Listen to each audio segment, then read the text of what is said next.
Tennessee State University, and the topic is chocolate cities in crises. And of course, Dr. Padgett, before we had our first commercial break, we promised that we'd give you an opportunity to identify the cities that you designate as chocolate cities, and to say something about each of those cities in reference to the crisis situation that you found through your study. Okay, well, first I'll start off with New Orleans. Now, New Orleans is somewhat unique.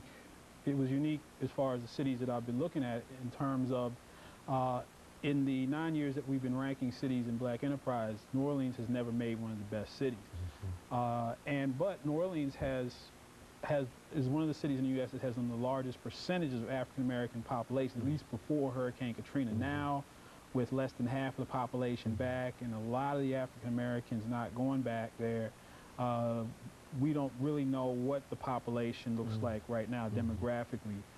As I mentioned before, I will be going down to the Bayou Classic next weekend, and we'll have a chance to look around. I've been to New Orleans twice since Hurricane Katrina, and it's really not the same place. What has happened is the working class is not there because they've been priced out of housing. There are those who lost their houses, but a lot of the renters whose rental properties were rebuilt now are facing having to pay $200, $300, $400 more a month in rent because the insurance rates went up on landlords, and so they just passed that along to the renters. And so the diaspora from New Orleans who might want to come back and rent, they just can't afford to do it. And so that's very visible, especially when you look at some of the service sectors. But of course, New Orleans with Katrina has all kinds of problems, but they were at one time the murder capital of the United States, even before Katrina. They had all kinds of problems with their police force being corrupt, and even the police force was actually engaged directly in the drug business. They also had problems with their notorious problems with schools, which was one thing that we found across the board. We looked at all these cities, was that people in general, Black people, were not satisfied with their schools. And we are almost very much predominantly in public schools, and that's one big problem. Now, in terms of public schools, I grew up in Baltimore, Maryland, and my mother taught for almost 40 years in that system. And so moving on to Baltimore, Baltimore is a city that didn't make the first list in 2001, made the list, I think it was number 10 in 2004, didn't make it in 2007, largely because of the crime. Baltimore is known for crime. I mean, every TV show about Baltimore, Homicide, The Wire, The Corner, just shows that this city, they had a segment of American Gangster about the heroin trade in Baltimore, and that some of the statistics you hear coming out of Baltimore, where you have 50% of African American males being unemployed, 1 out of every 2 African American males having some involvement with the criminal justice system. This is Baltimore, Maryland. And so it's a struggle there, because what's interesting is you have Baltimore, which has some of the highest percentages of people on public assistance. Then one county to the south is Howard County, which is one of the wealthiest counties in the United States in terms of income. And so it's a strange juxtaposition there. But again, Baltimore's biggest problem is crime, and also, again, education. And growing up there, the big change I saw was during the 1980s when the crack cocaine came. I mean, heroin, you know, I didn't see that, but that had an impact. But I saw what crack did to the city. I mean, all of a sudden you had guns and gun violence, and just the kind of violence that would hit anybody, anywhere, at any time. It wasn't this kind of back alley or somebody getting knocked in the head at night violence. I mean, broad daylight, innocent bystander walking down the street, there's a shootout, and some poor child that didn't have anything to do with anything is dead.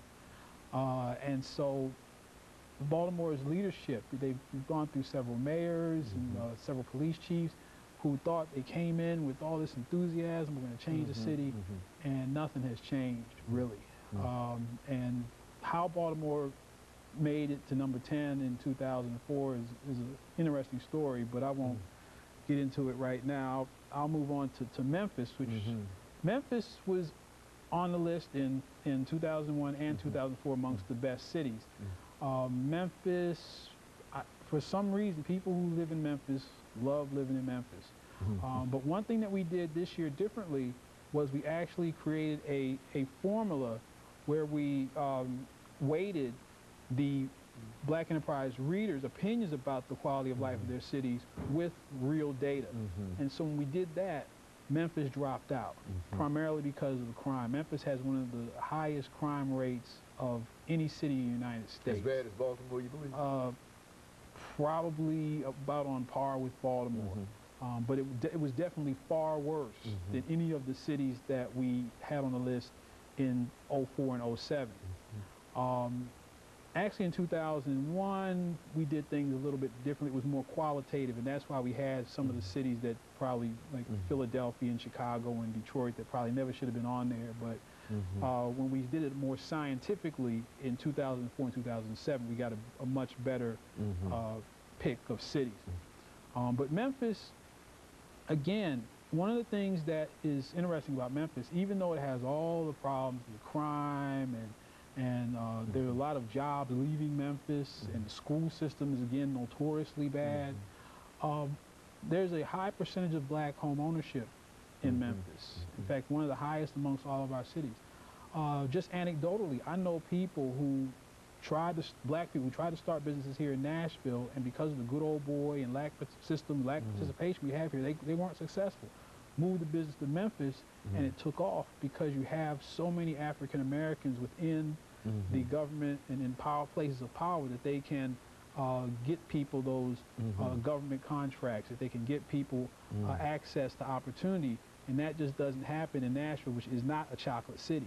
So while on one hand, in chocolate cities such as Memphis, you have the problems, but if you're in business, if you're entrepreneurial, there are a whole lot more opportunities for a person to become successful, and I think that's what put Memphis on the list. Now, Atlanta was #1 in 2004, and it was in second place this year. In fact, Atlanta has been the most consistent high performer. It was #2 in 2001, #2 in 2004, and #1 in 2004, #2 this year. Okay, Dr. Padgett, let's stop here with Atlanta for this second commercial break. After we come back, we'll pick up at that and let you continue this discussion. We'll be back with our audience following this very, very short commercial break.